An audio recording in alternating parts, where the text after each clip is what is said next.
que todos en la vida tenemos una historia que contar. Cuando en una ocasión me disponía a poder comenzar a escribir y tenía el deseo de escribir un libro, yo no quería escribir un libro porque la gente estaba escribiendo un libro, porque cualquier persona estaba escribiendo un libro. Era algo que siempre me chocaba, decir, yo no quiero escribir por escribir, yo quiero escribir con propósito. Y en medio de todo eso, en una ocasión comencé a tomar cursos, estar quizás en webinar para aprender y conocer todo este asunto de lo que es la escritura, de todos los aspectos importantes a la hora de lo que es una publicación de un libro. Y en medio de la parte que yo pongo de mí para poder aprender, para poder en cierta manera conocer este ámbito de la escritura, de la publicación y demás, una persona que ayuda a otros a escribir su libro desde lo que es el pensamiento y la idea que tienes en tu corazón hasta llevarlo a lo que es el libro físico y la publicación digital y demás. Esta persona en una ocasión dice, todos tenemos una historia que contar. Y yo eso me lo llevé a mi corazón reconociendo que sí, todos tenemos una historia que contar. No necesariamente lo plasmé en un libro, pero sí esto me llevó a entender que sí puedo escribir cosas que la gente puede, obviamente le puede edificar, cosas que pueden bendecir a una persona. Y aunque sí estoy escribiendo la historia de mi vida en un libro, comencé a escribir otras cosas en colaboración de algunos autores, hacer un libro. Hago el hincapié o el asunto y hago el paréntesis dentro de lo que es la publicación de un libro, porque esa frase me impactó mucho. Todos tenemos una historia que contar, y otros la publicarán en un libro, pero otros la grabarán y otros estarán delante de personas, quizás en un evangelismo personal, hablarle y contarle lo que un día fue tu historia. Quizás a veces cuando hablamos de testimonio pensamos que hablar de testimonio se refiere a nuestra historia pasada, aunque nuestra historia pasada es parte de lo que es un testimonio. Aunque no voy a entrar todavía a esa parte, quisiera comenzar diciéndole que todos tenemos una historia que contar. Y creo que por más simple o más complicada que sea tu historia, todos tenemos una historia que a alguien le va a bendecir y que alguien se va a identificar con lo que un día tú viviste. Habiendo dicho esto, permítame poder entender y comenzar a tocar un primer punto. Es que todos tenemos nuestra historia, pero número 2, nuestra experiencia. Tenemos una experiencia de arrepentimiento y de conversión. La palabra dice arrepentidos y convertidos. Y esto habla que, obviamente, también habla de que no tan solo nos arrepentamos y nos convirtamos, sino que también tengamos una renovación en vuestro entendimiento. Que haya un cambio interior, en nuestro interior, un cambio radical, que cuando la gente te mire y diga, wow, ¿qué pasó en tu vida? Pues Dios comenzó a cambiarme por dentro. Pero la Biblia bien le dice a un pueblo, arrepentidos y convertidos. No le estaba hablando a los impíos, le estaba hablando al pueblo de Israel. Le están diciendo, arrepiéntanse y conviértanse. ¿Qué pasa cuando alguien acepta a Cristo? Esto, lo que nosotros conocemos como la conversión, lo que la persona hace, lo que nosotros hacemos, nos convertimos a Cristo. Y cuando alguien acepta a Cristo, se arrepiente, cree, se vuelve a Dios. Y hay un acto consciente del corazón, y en ese acto de consciente en el corazón entendemos que hay unos elementos importantes llamados fe, lo que es la rendición de nuestra vida al Señor, pero también la decisión que nosotros tomamos por Él.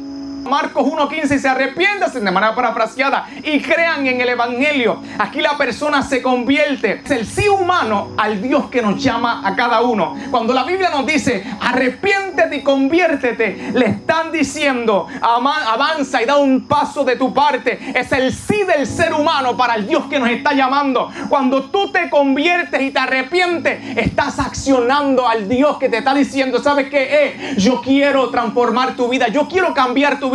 Yo no quiero dejarte igual. Arrepiéntete y conviértete y cree en el Evangelio, en la noticia más extraordinaria, en la noticia que cambia la historia del ser humano, en la noticia que nos renueva, en la noticia que nos transforma y nos hace diferente, la noticia del Evangelio. El arrepentimiento viene por causa del redarguir del Espíritu Santo. La Biblia dice que el Espíritu Santo nos redarguye de pecado, te deja saber que tú estás mal y eres pecaminoso. Y a través del redarguir del Espíritu Santo, quien encarna la obra de Cristo en nuestros corazones. O sea, que cuando tú estás en un estado de pecado, el Espíritu Santo comienza a tocar a tu corazón y comienza a decirte: quiero que por un momento dado tornes tu mirada hacia la cruz del Calvario. El Espíritu Santo se encarga de decirle a alguien que no tan solo que estás mal, sino lo que Cristo hizo por cada uno de ellos. Y nos dice que todo pecador necesita un Salvador. Fallaste, sí, pero esto tiene una solución. Hubo un Dios que se encarnó, que se hizo hombre, que se rebajó, que tomó forma de siervo para salvarnos a cada uno de nosotros. Estos elementos de arrepentimiento y conversión responden a algo muy importante que hemos estado hablando por este mes. Responden a la reconciliación. Reconciliación, lo que Dios hizo. Tú no lo hiciste, Dios lo hizo. Dios nos reconcilió. Dios restaura la relación rota que teníamos entre tú y Dios. El pecado deja de ser esa barrera porque el pecado se interpuso en la relación de Dios conmigo. Nosotros, siendo enemigos, fuimos reconciliados con Dios por la muerte de su Hijo, según Romanos capítulo 5, verso 10. La Biblia dice que ahí se encontraba Dios reconciliando al mundo a través de Cristo. Y aquí Dios reconcilia, no es algo que el ser humano logra, es un don de gracia dado por el mismo Dios para cada uno de nosotros. Cuando hablamos de conversión, es el acto de fe y de arrepentimiento que tiene que ver con el hombre. Pero cuando hablamos de la reconciliación, es un acto divino de gracia y de restauración. Es un regalo de Dios para tu vida, pero no tan solamente es un regalo que te transforma, es un regalo que te restaura. El ser humano se convierte, pero Dios nos reconcilia. Reconciliación con Dios y los hombres. Cuando miramos un poco del aspecto de la ley, tradicionalmente los 10 mandamientos se entienden en 2 tablas. La primera se enfoca en la relación del ser humano con Dios. No tener otros dioses, no hacer imágenes, no tomar su nombre en vano, guardar el día del Señor y reconocer su autoridad.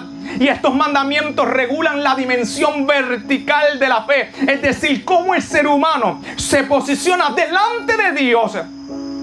Y aquí se define como esa adoración, esa reverencia, esa fidelidad y esa obediencia a Dios. La segunda tabla de la ley se concentra, en la relación con el prójimo. Honrar a los padres, no matar, no adulterar, no robar, no dar falso testimonio y no codiciar. Estos mandamientos expresan la dimensión horizontal de la fe. Como el amor de Dios se traduce en justicia, respeto y responsabilidad hacia los demás. No son normas, sino la consecuencia visible de una relación correcta con Dios. Cuando Jesús resume la ley, la simplifica y la revela en su esencia al decir: amarás al Señor con todo tu corazón y amarás a tu prójimo como a ti mismo, según Mateo capítulo 22, verso 37 al 40. Jesús une las 2 tablas y afirma que toda la ley y los profetas dependen de estas 2 relaciones. El amor a Dios y el amor al prójimo no compiten entre sí, sino que se sostienen mutuamente una con la otra. No se puede amar verdaderamente sin amar al prójimo, ni amar al prójimo sin referencia del amor de Dios. No hay forma. Ahora la cruz se convierte entonces en el símbolo perfecto de esta verdad. El madero vertical apunta a la reconciliación con Dios, de nuestra relación con Dios. El otro horizontal que se extiende hacia el prójimo, hacia los demás. En la cruz Jesús cumple ambos mandamientos a la vez. Ama al Padre con obediencia total y ama al prójimo entregando su vida. Lo que la ley enseñó en palabras, la cruz lo encarna en carne y sangre. Así la cruz no solo es un instrumento de salvación, sino que es un instrumento de salvación, sino también de este asunto de la ley, que ella nos recuerda que la fe cristiana siempre vive en tensión santa entre el cielo y la tierra. Adorar a Dios y servir al prójimo. Separar una dimensión de la otra vacía el evangelio. Y unirlas, revela el corazón mismo de nuestro Dios. Hablar de reconciliación es un llamado que Dios nos hace a cada uno de nosotros. La reconciliación, que significa cambiar, restauración y reconciliar.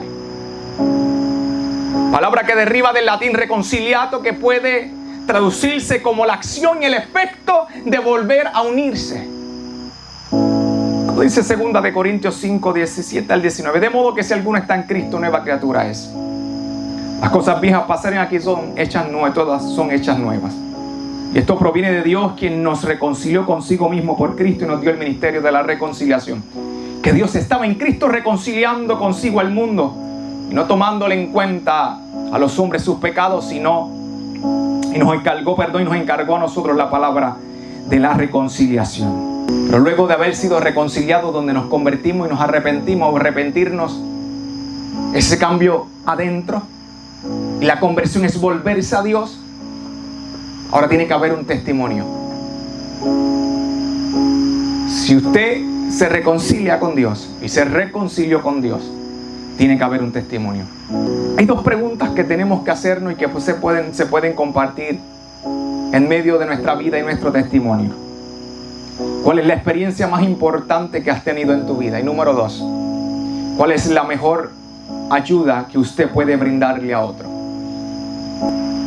Testificar es importante. En Hechos 1:8 nos invitaron y se nos extiende la invitación, no tan solo a la iglesia del siglo I, sino hasta el día de hoy, a que seamos testigos del Señor, que seamos mártires, tengamos la capacidad de entregar nuestra vida por el Evangelio de Jesucristo. Dios tiene testimonio. Dios tiene testimonio. La primera epístola a los Corintios, capítulo 2, verso 1. Así que, hermanos, cuando fui a vosotros para anunciarlos el testimonio de Dios, no fui con excelencia de palabras o de sabiduría. En el contexto del pasaje, el testimonio de Dios no es una experiencia personal de Pablo, sino el mensaje que Dios da a conocer acerca de sí mismo, revelado en Cristo. Y en el 1 Corintios capítulo 2, versos después, me propuse a no saber entre vosotros cosa alguna, sino a Jesucristo y a este crucificado. El testimonio de Dios es igual a Jesucristo crucificado, es decir, la revelación del plan redentor de Dios, la cruz como el centro del mensaje del Evangelio y la acción salvadora de Dios, y no a la habilidad del ser humano. Pablo usa la palabra martirión, que significa declaración solemne, evidencia presentada y verdad de fe sobre algo. No es una opinión, no es filosofía, no es retórica, es lo que Dios mismo da a conocer sobre quién es Él y cómo nos salva. Y finalmente les comparto Hechos capítulo 20, verso 24, según la traducción dinámica. Para mí, mi propia vida no es el valor supremo ni la medida final de lo que importa. No la considero preciosa, ni preservarla significa renunciar a la obediencia, a la fidelidad o al propósito que Dios me confió. Lo verdaderamente esencial es llegar hasta el final y completar con integridad la carrera que Dios trazó para mí y cumplir plenamente el ministerio que recibí del Señor Jesús. Ser testigo vivo con mis palabras, con mis decisiones y mi manera de vivir del Evangelio, la buena noticia de gracia de Dios. Es decir, del anuncio liberador que Dios se ha acercado al ser humano para restaurarlo, reconciliarlo y darle vida nueva.